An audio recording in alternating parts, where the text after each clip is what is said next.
Финансовая культура основана на финансовой грамотности. Она предполагает не только знания, но и ответственное отношение к финансам и поможет в формировании навыков управления личным бюджетом. В эфире национального телевидения Республиканская телевизионная олимпиада по экономике и финансам.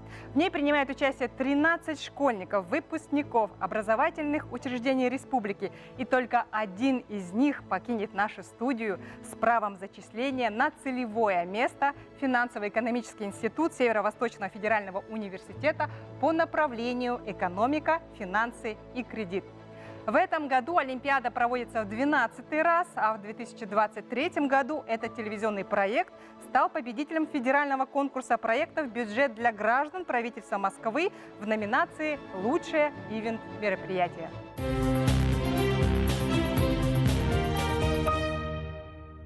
Олимпиада проводится с 2013 года и направлена на повышение финансовой грамотности, распространение финансовых и экономических знаний среди школьников, а также воспитание потребительской культуры.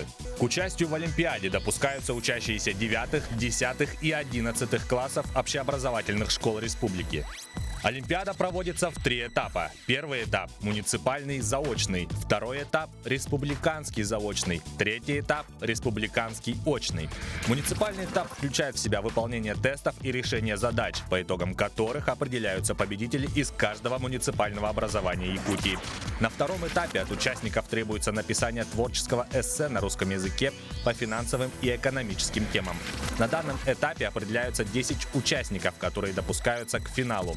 2 первых этапа проводятся дистанционно на открытом образовательном портале СВФУ. Заключительный 3-й этап Олимпиады проходит среди учащихся 11 классов в форме телевизионной передачи на канале национальной вещательной компании «Саха». Абсолютным победителем Республиканской телевизионной олимпиады считается участник, набравший наибольшее количество баллов по итогам всех состязаний финального этапа. Победитель получает право зачисления на целевое место в финансово-экономический институт СВФУ при условии успешной сдачи вступительных испытаний не ниже установленных границ ЕГЭ по математике, русскому языку, обществознанию или иностранному языку.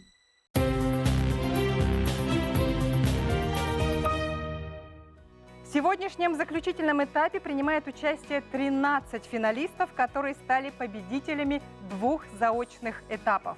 Итак, я рада приветствовать в нашей студии участников Олимпиады по финансам и экономике.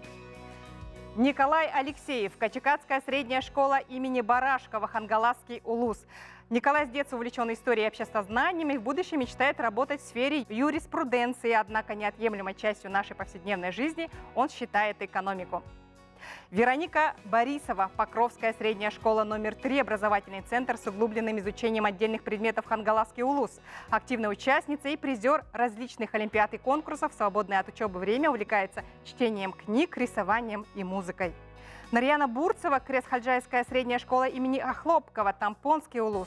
Призер и победитель многих всероссийских и республиканских олимпиад и конференций. Жизненный девиз Нарьяна, цитата Генри Форда: «Время не любит, когда его тратят впустую», поэтому девушка рационально все планирует. Нюргун Гоголев, Халбакинская средняя школа имени Быканова, Вилюйский улус. Президент школы, двукратный обладатель гранта «Математик года» в своей школе, призер и победитель улусных и региональных научно-практических конференций и олимпиад по математике. Нюргун убежден, что его математический склад ума помог добиться успеха и в олимпиаде по финансовой грамотности. Иван Голиков, средняя школа номер 15 имени Горбадюка, город Якутск. Любит изучать социальные науки и в будущем хочет заниматься инвестициями. Ксения Михайлова, Покровская средняя школа номер 3, образовательный центр с углубленным изучением отдельных предметов Хангаласский улус. Разносторонняя девушка, увлекается волейболом, танцами и уже работает в бьюти-индустрии как мастер маникюра. Николай Никифоров, Республиканский лицей-интернат, город Якутск. Призер олимпиад, в том числе по экономике. Один из лучших математиков класса. Начал увлекаться экономическими науками в 8 классе и считает, что профессия экономиста в быстро развивающемся мире самая востребованная. Андрей Аленов, Кировская средняя школа, горный улус. С детства увлекается боксом и биатлоном, и Андрей призер различных соревнований в этих видах спорта. Помимо этого, он активный участник и победитель конкурсов и олимпиад, гордость и надежда своего села и улуса. Светлана Семенова, Казачинская средняя школа Усянский улус. Отличница учебы, президент школы, активист и волонтер. С стипендиат главы Республики Саха-Якутия, призер республиканских, российских и международных предметных олимпиад, а также победитель творческих конкурсов различного уровня. Кирилл Тимошенко, Покровская средняя школа номер 3, образовательный центр с углубленным изучением отдельных предметов Хангаласский улус. С детства увлеченный изучением экономики и мечтает поступить в финансово-экономический институт. В свободное время читает художественную литературу и играет в баскетбол. Екатерина Федорова, Покровская средняя школа номер 3, образовательный центр с углубленным изучением отдельных предметов Хангаласский улус. Екатерина любит учиться, а самое большое увлечение вне школы – это волейбол. Она участница всех волейбольных турниров улуса. Никита Шарипов, средняя школа номер 15, имени Горбатюка, город Якутск, призер 11-й телевизионной олимпиады по финансам и экономике среди 10 классов, активно занимается волонтерством и является соорганизатором мероприятий во Дворце детского творчества Якутска. Алексей Шестаков, Республиканский лицей-интернат, город Якутск. Ученик биолого-химического класса и, соответственно, из школьных предметов больше всего любит биологию и химию, а также интересуется историей Якутии. Занимается спортом, в частности, кикбоксом и борьбой. Представляю вам членов жюри, которые будут оценивать наших участников, и именно они выберут будущего студента финансово-экономического института. Председатель жюри, министр финансов Республики Саха-Якутия Валерий Алексеевич Жандоров. Министр экономики Республики Саха-Якутия Петр Иванович Попов. Заместитель министра образования и науки Республики Саха-Якутия Виктория Александровна Захарова. Заместитель управляющего отделением Национальный банк по Республике Саха-Якутия Дальневосточного главного управления Центрального банка Российской Федерации Алексей Юрьевич Липин. Директор финансово-экономического института СВФУ имени Амосова Анна Тимофеевна Набережная. Первый заместитель председателя правления акционерного банка «Алмаз-Эргенбанк» Федор Антонович Наговицын. Дорогие участники, уважаемые члены жюри, финал Олимпиады по финансам и экономике будет проходить в 3 тура. И во всех турах члены жюри могут задавать дополнительные уточняющие вопросы. Слово для напутствия предоставляется председателю жюри Валерию Алексеевичу Жандорову. Добрый день, дорогие наши участники республиканской, уже 12-й телевизионной олимпиады среди старшеклассников по финансам и экономике. Во-первых, я, конечно, выражаю очень большую благодарность именно вам за то, что вы приняли решение для участия в этой олимпиаде. Но судя по тому, какие у вас характеристики, многие из вас уже принимали участие в олимпиадах, конференциях, соревнованиях, вам присущ вот этот интерес испытать, пробовать себя. Это самое важное качество в дальнейшем. Нужно участвовать во всех соревнованиях, олимпиадах, чтобы испытывать себя, сравнивать с другими, так, учиться и приобретать навыки и умения. Ну, а вот эта олимпиада в рамках реализации стратегии повышения финансовой грамотности для нас очень важна в целом, чтобы повысить ту финансовую культуру, которая поможет нашему обществу, и вы будете носителем ее, правильно формировать свое финансовое поведение и правильно распределять свой семейный бюджет, ну а в дальнейшем бюджеты районов, республик, страны, предприятий. Именно вам предстоит в будущем именно этим заниматься. Так что спасибо вам большое. И не волнуйтесь, и пройдете достойно эти 3 тура. Спасибо. Спасибо, Валерий Алексеевич. Мы пожелаем, в свою очередь, также удачи нашим участникам. И начинаем первый тур. В первом туре у наших участников будет 2 задания. На каждое задание дается 1 минута. Это задание на знание экономических терминов. В течение этого времени вам нужно дать ответ в письменном виде. И по итогам этого тура 9 участников пройдут во второй. Итак, выберите правильно пропущенные слова и вставьте соответствующие предложения, чтобы они обрели верный смысл. Для удобства задание дублируется на экране. Минута пошла.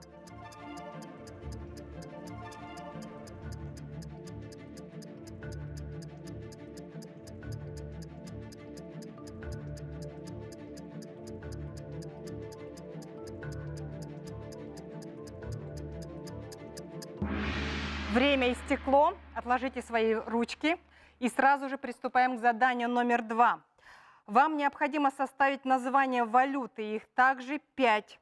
И здесь тоже оценивается количество верно составленных названий валют. 1 минута. Время пошло.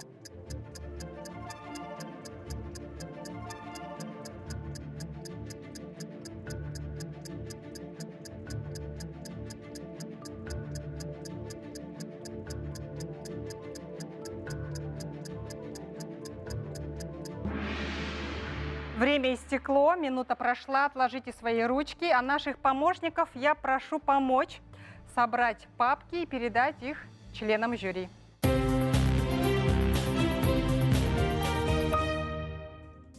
Итак, наши уважаемые члены жюри посовещались и приняли решение по итогам первого тура. Для подведения итогов слово предоставляется министру экономики Республики Саха-Якутия Петру Ивановичу Попову. Добрый день, наши участники, добрый день, телезрители. У нас завершился первый тур нашего финала. Первый тур состоял из 2 заданий, и по итогам первого тура на следующий второй тур проходят Алексеев Николай, Бурцева Нарьяна, Голиков Иван, Никифоров Николай, Семенова Светлана, Тимощенко Кирилл, Федорова Екатерина, Шарипов Никита и Шестаков Алексей. Спасибо, Петр Иванович. Получается, что Вероника, Ксения, Андрей и Нюргун, вы, к сожалению, покидаете нашу студию.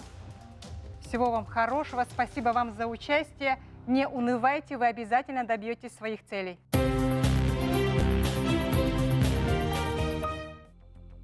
Второй тур – финансовый спринт. Тур, где нужно проявить не только интеллект, но и быстроту реакции. Каждому участнику в течение 1 минуты будут задаваться вопросы из сферы экономики и финансов. Чем быстрее и вернее будут ваши ответы, тем больше очков вы заработаете. В течение 1 минуты вы должны давать четкие ответы. В случае, если вы ответ не знаете, говорите «пас», чтобы сэкономить время и приступить к следующему вопросу. Но для начала вам надо будет выбрать карточки, билеты, которые определят, какие вопросы вам достанутся. А вопросы мы постарались составить для вас равноценными. И по итогам этого тура 5 участников пройдут в 3-й тур. В первом и во втором туре у нас отвечает Николай Алексеев с номером билета номер 1. Что известная пословица предлагает взамен 100 рублей? 100 друзей. Верно. Назовите ставку налогообложения на доходы физических лиц от трудовой деятельности в Российской Федерации. 13. Громче нужно. Верно. Назовите валюту Азербайджана. Пас. Манат. Дайте определение инфляции. Обесценивание денежных средств. Верно. Назовите сумму, в пределах которой государство окажет помощь, если у банка отзовут лицензию. 1 200 000 или сколько? 1,5 миллиона вроде. 1 400 000 рублей. На какой купюре изображен памятник Петру Первому в Архангельске? 5000. 500 рублей. Маша не может запомнить пин-код к карте и решила носить его с собой в кошельке. Это безопасно? Нет. Верно. Сергею отказали обменять кроссовки, которые не подошли по размеру. Он купил их 5 дней назад и не носил. Были ли нарушены его права потребителя? Да. Верно. От чего зависит стоимость страхования жизни? Время. Пас. Екатерина, согласно известной пословице, что рубль бережет? Пас. Копейка. Что обозначает понятие ликвидность актива? Пас. Возможность легко продать и обменять. Назовите валюту Бразилии. Пас. Не знаю.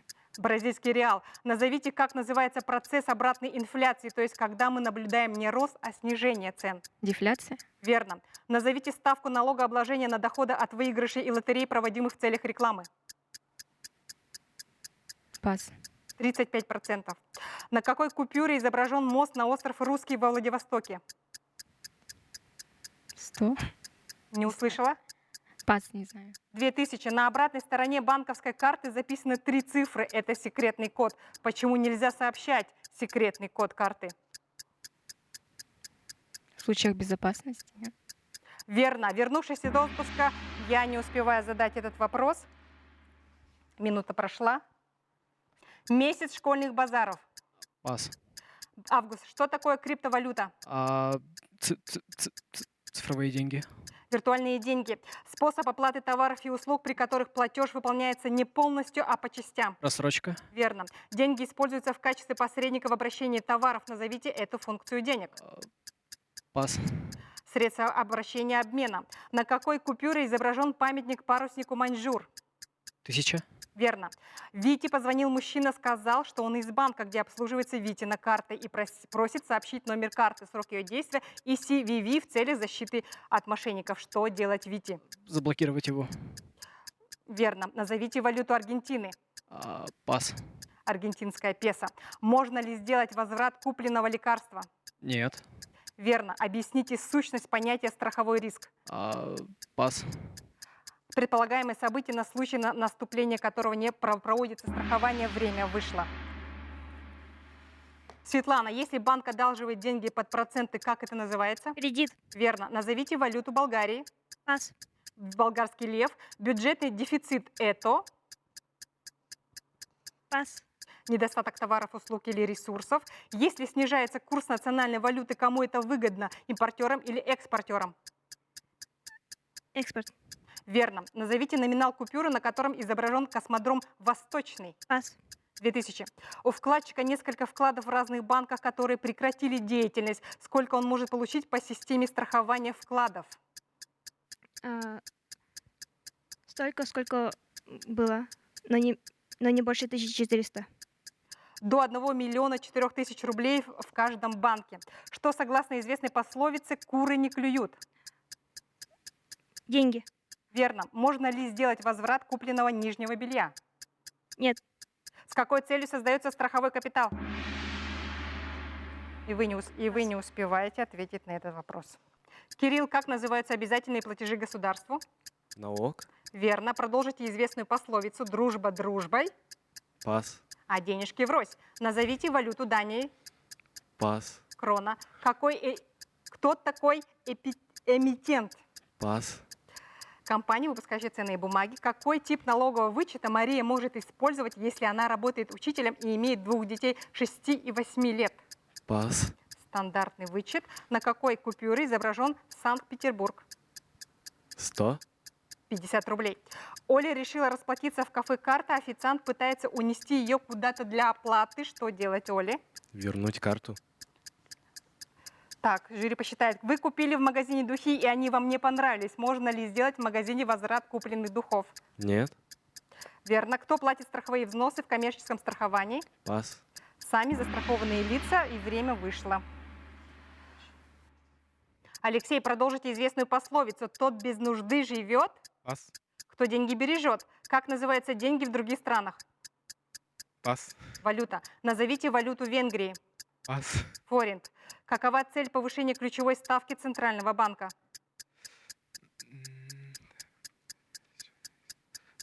Пас. Снижение инфляции. Деньги используются при регистрации долгов и их уплаты. Назовите эту функцию денег.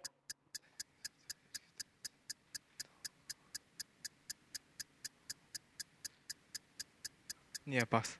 Средства платежа. На какой купюре изображен главный символ Хабаровска – памятник Муравьеву-Амурскому?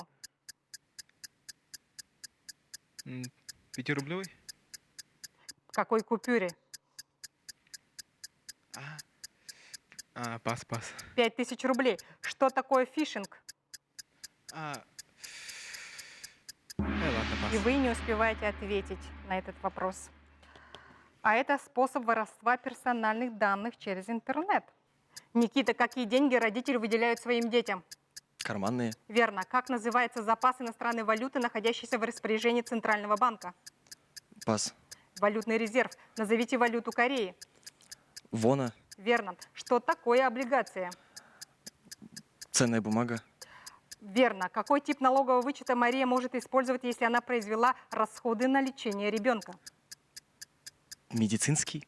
Социальный налоговый вычет. На какой купюре изображен Соловецкий монастырь? 500 рублей. Верно. Алексей получил СМС о том, что он победил в лотерее и может получить свой приз 800 тысяч рублей. Но сначала ему нужно заплатить налог на выигрыш по банковским реквизитам, указанным в СМС. Алексей решил ничего не отправлять. Верно ли он Да, поступил? верно. Не услышал ответ. Верно. Верно. С какого возраста можно стать С самозанятым? 18. Еще раз. С 18. Неверно, с 14 лет. Можно ли сделать возврат купленного ювелирного украшения? Да. Нет. Вы дальше не успеваете ответить на вопросы. Ваше время истекло. Николай, продолжите известную пословицу «деньги не грибы». Пас. Можно и зимой найти. Возврат некоторой части расходов на оплату товаров и услуг. Что это? Назовите термин. Кэшбэк. Верно. Объясните, кто такой инвестор. Тот, кто дает деньги. Пас. Кто вкладывает собственные средства для получения прибыли. Разнородные товары приравниваются и обмениваются между собой на основании цены. Назовите эту функцию денег. Пас. Функция меры стоимости. Назовите валюту Польши. Евро. Злотый. Какой город изображен на купюре 1000 рублей? Пас. Владивосток. С Катей связался сотрудник банка, в котором у нее открыт вклад, и попросил назвать пин-код карты, объясняя это необходимостью проверить баланс карты. Катя назвала все данные. Верно ли она поступила? Нет. Неверно. Так, и я не успеваю задать следующий вопрос. Ваше время истекло. Спасибо. Нарьяна, назовите инвестиционные активы семьи. Пас. Банковские реквизиты, ценные бумаги. Назовите валюту Чехии. Пас. Чешская крона. Что такое акция? Акция – это ценная бумага. Верно. Деньги, временно не участвующие в обороте. Назовите эту функцию денег. Пас. Средства накопления. На какой купюре изображен Московский Большой театр? 100. Верно. Ане на e-mail пришло письмо от больного и одинокого миллиардера, которому некому оставить свое впечатляющее наследство. Поэтому он предлагает отдать ей все, только если она переведет часть на благотворительность. Надо ли соглашаться Нет. на такое предложение? Нет, не надо Абсолютно соглашаться. верно. Продолжите известную пословицу. Был бы ум, Пас. будет и рубль. Куда обращаться с жалобой, претензией для защиты своих прав потребителя? Центральный банк. В Роспотребнадзор. Юридическое или физическое лицо, заключившее со страховщиком договор страхования, называется Пас. страхователь. Ваше время истекло. Спасибо, Нарьяна. На этом второй тур завершается. Я напоминаю, что по итогам этого тура всего 5 участников пройдут в третий. А пока члены жюри у нас уходят на совещание и будет производиться подсчет верных ответов.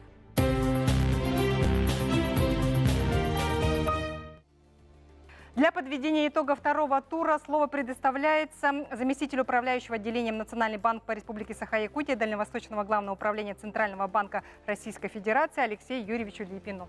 Пожалуйста. Ребята, вы все молодцы.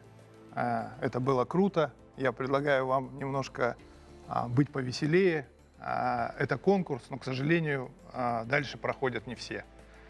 Хочу сказать отдельно, что вот на вопрос, куда обращаться с жалобой и претензией для защиты своих прав потребителя, мы, Бурцева и Нарьяне, посчитали правильный ответ как Центральный банк, потому что здесь не уточняется, о каком потребителе идет, поэтому ей посчитали правильный ответ. Итак, дальше проходят Алексеев Николай, Бурцева Нарьяна, Голиков Иван, Никифоров Николай и Шарипов Никита. Спасибо, ребята. А те, чьи имена только что не назвали, вы, к сожалению, покидаете нашу гонку. Мы желаем вам удачи и хороших успехов вам на выпускных экзаменах. Всего доброго.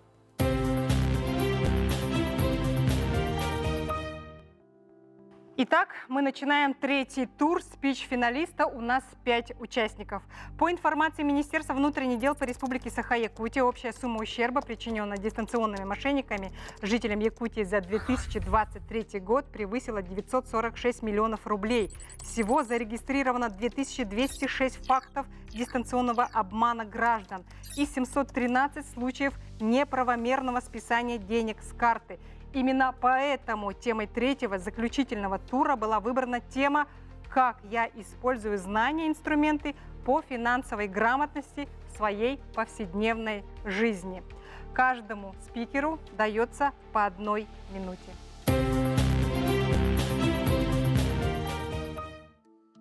Финансовая грамотность – это умение управлять своими денежными средствами и принимать обдуманные, взвешенные финансовые решения. Этот навык может позволить нам достичь успеха и благосостояния в долгосрочной перспективе. Как я им пользуюсь? Да? Во-первых, я стараюсь планировать свой бюджет, записывать все свои доходы и расходы, используя приложение банка. Это помогает мне помогает мне от ненужных денежных затрат. Кроме того, я пытаюсь часть своего дохода откладывать на сбережения. На эти сбережения я планирую оплатить свою учебу. И в-третьих, мошенничество. Да? Это самая, наверное, главная проблема 21 века. Например, мне очень часто звонят мошенники, представляясь сотрудником банка. И чтобы таких звонков не было, очень удобно установить приложение специальное, чтобы такие подозрительные номера приложение блокировало и отправляло в спам и в ЧС. Все. Я считаю, что финансовая грамотность – это умение грамотно располагаться своими финансами. Ребенок со школы должен знать и понимать, откуда берутся налоги, зачем платить налоги, какому банку довериться и, самое главное, как не попасться на уловки мошенников. Сейчас я расскажу вам 3 главных правила, которых я придерживаюсь. Во-первых, я веду детальную бухгалтерию, где пишу свои расходы и доходы. Это помогает мне сэкономить на транспорте. Теперь я езжу на автобусе по льготе. Во-вторых, откладывать. Некоторое количество своих денег я откладываю на свою финансовую подушку. Как говорится, копейка рубль бережет.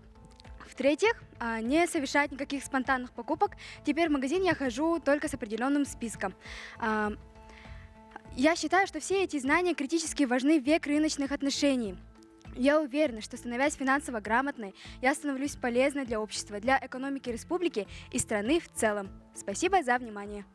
На экономике меня научили вести свой личный бюджет, и теперь я ежемесячно веду учет своих доходов и расходов и стараюсь минимизировать свои траты и максимизировать отложенные средства на мою мечту, на поступление в высшую школу экономики. Также я со своей мамой, которая является квалифицированным инвестором, увлекаюсь фондовым рынком и торгую на нем, покупаю облигации и покупаю акции и облигации, тем самым заставляя свои же деньги работать на себя. Я в своей жизни использую финансовые инструменты, такие как контроль финансов, типа учет доходов и расходов в месяц, к примеру. Так как живу в интернате, мне это важно. И, не то, чтобы сильно в моей жизни это присутствует, финансовая грамотность, просто я несовершеннолетний, многие инструменты мне немного, недоступны, что ли. Но в будущем я хочу больше пытаться достичь финансовой независимости, то есть высокого пассивного дохода, пытаться вложиться в недвижимость, разные машины можно в аренду, там всякие виды бывают. Вроде да. Сейчас просто я накапливаю знания, по сути, виды кредитов, налоги всякие. И, от мошенников тоже пытаюсь защищаться. Можно один вопрос, да? Вот многие говорят, что учитывают свои доходы, расходы. А вот сейчас ты какие доходы учитываешь? Я сейчас живу в интернате, мне мама каждый месяц по 5000 отправляет. Мне По 5000? распределяю. Ты их записываешь, да? Да. И потом расходы записываешь? Да. Хорошо, спасибо. Мне известно довольно много инструментов финансовой грамотности, но, к сожалению, в силу своего возраста и социального статуса я могу использовать не все из них. Но, несмотря на это, я всегда стараюсь максимизировать получаемую выгоду, при этом минимизировать свои траты. Например, я всегда слежу за предложениями своего банка по моей дебетовой карте и стараюсь совершать какие-либо крупные покупки только тогда, когда на них есть категория повышенного кэшбэка. Также в этом году я пользуюсь услугами онлайн-образования при подготовке к ЕГЭ, и недавно я подал документы на налоговый вычет. Тем самым мне вернется часть средств, потраченных мною на мое обучение, начиная с сентября. Если быть точнее, то 13%. У меня все. Это были наши участники, финалисты 12-й республиканской телевизионной олимпиады по экономике и финансам. Через несколько мгновений наступит тот долгожданный момент, когда мы узнаем имя победителя с правом зачисления на целевое место финансово-экономический институт Северо-Восточного федерального университета, а пока члены жюри уходят на совещание.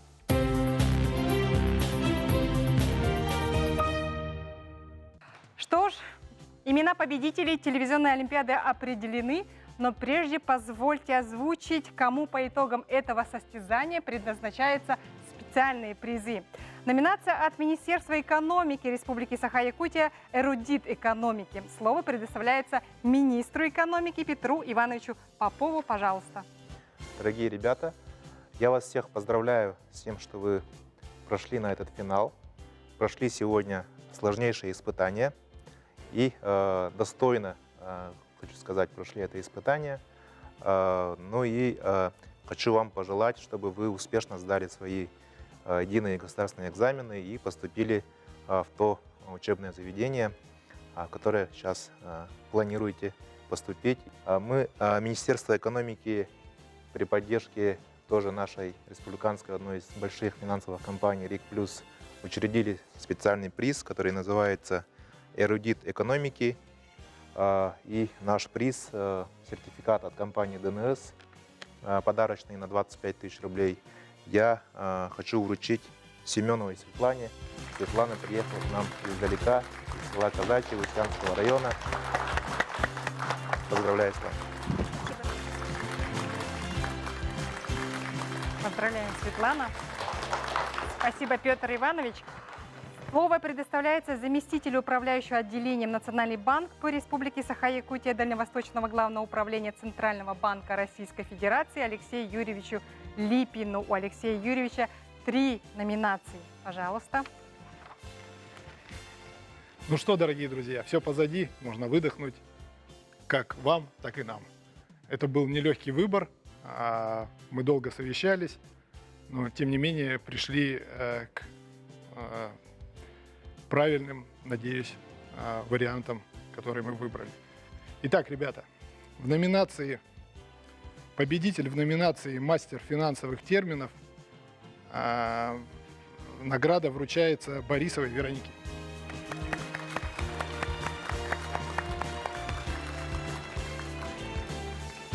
Поздравляю.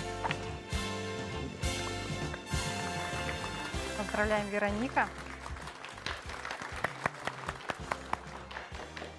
Победитель в номинации «Эксперт валютных рынков» Тимощенко Кирилл.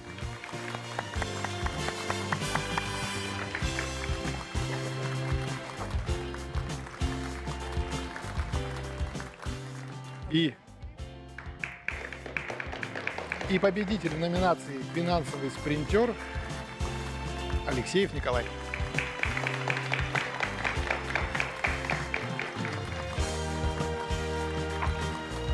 Вы все молодцы, ребят. Все ребята получают в подарок умную колонку. А в номинации от Алмаз-Эргенбанка «Выбор Банка Республики» слово предоставляется первому заместителю председателя правления акционерного банка «Алмаз-Эргенбанк» Федору Антоновичу Наговицыну. От имени большого коллектива Алмаз-Эргенбанка, единственного регионального банка на нашей территории, позвольте поздравить всех финалистов телевизионной олимпиады по экономике и финансам. Хотелось бы поблагодарить всех организаторов, которые предоставили нам возможность банку внести вклад в развитие финансовой грамотности, повышение финансовой грамотности и дали возможность учредить специальный приз «Выбор банка». Мы хотели бы этот приз, планшет, вручить Никифорову Николаю, человеку, который прошел в 3-й тур и один из тех, кто наиболее ярко тоже выступал на этом туре. Спасибо. Всем желаю удачи. Спасибо, Федор Антонович. Николая мы поздравляем. Итак, между тем мы готовы объявить финалистов 3-й, 2-й и 1-й степени. На наш пьедестал мы приглашаем председателя жюри, министра финансов Республики Саха-Якутия Валерия Алексеевича Жандорова. Дорогие ребята, участники телевизионного финала нашей телевизионной олимпиады финансов и экономики, которую мы проводим 12-й раз. Конечно же, я поздравляю вас с завершением этого олимпиады и выражаю еще раз благодарность, что вы приняли участие в нашей Олимпиаде. Дипломом третьей степени призера 12-й Республиканской телевизионной олимпиады по финансам и экономике для старшеклассников образовательных учреждений Республики Саха-Якутия награждается Голиков Иван.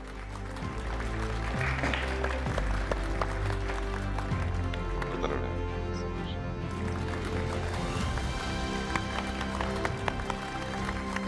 Дипломом второй степени нашей Олимпиады награждается Бурцева Нараяна.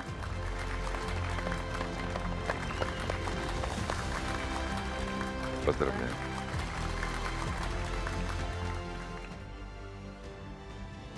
И, наконец, объявляем имя победителя нашей 12-й Республиканской телевизионной олимпиады по финансам и экономике Шарипов Никита. Поздравляю. Я не ожидал победы на самом деле, и я максимально рад. Вот я надеюсь, что данная Олимпиада будет продолжаться из года в год, поскольку это раскрывает подростков нашей республики с новой стороны, дает им возможность войти в новую отрасль для них, как экономическая, да. Это одна из важных сфер жизни общества, которая должна всегда прогрессировать и развиваться. И вот благодаря ребятам нашей республики, я надеюсь, она всегда будет прогрессировать. Спасибо, молодец. Ну, еще раз хочется пожелать вам удачи, успехов по завершению школы и хороший, добрый путь в дальнейшем. Добрый день, уважаемые жюри, уважаемые участники, уважаемые телезрители. Мы очень рады сегодня видеть на нашей ежегодной площадке таких целеустремленных и талантливых учеников. И, конечно же, мне очень приятно объявить человека, который выиграл на протяжении сложного заочного этапа отбора и не менее сложного очного телевизионного этапа нашей телевизионной олимпиады по финансам и экономике, которая проводится в этом году в 12-й раз. Это Шарипов Никита. Он получает сертификат на поступление на целевое место в наш финансово-экономический институт Северо-Восточного федерального университета имени Максима Кировича Амосова на направление экономика, профиль финансы и кредиты.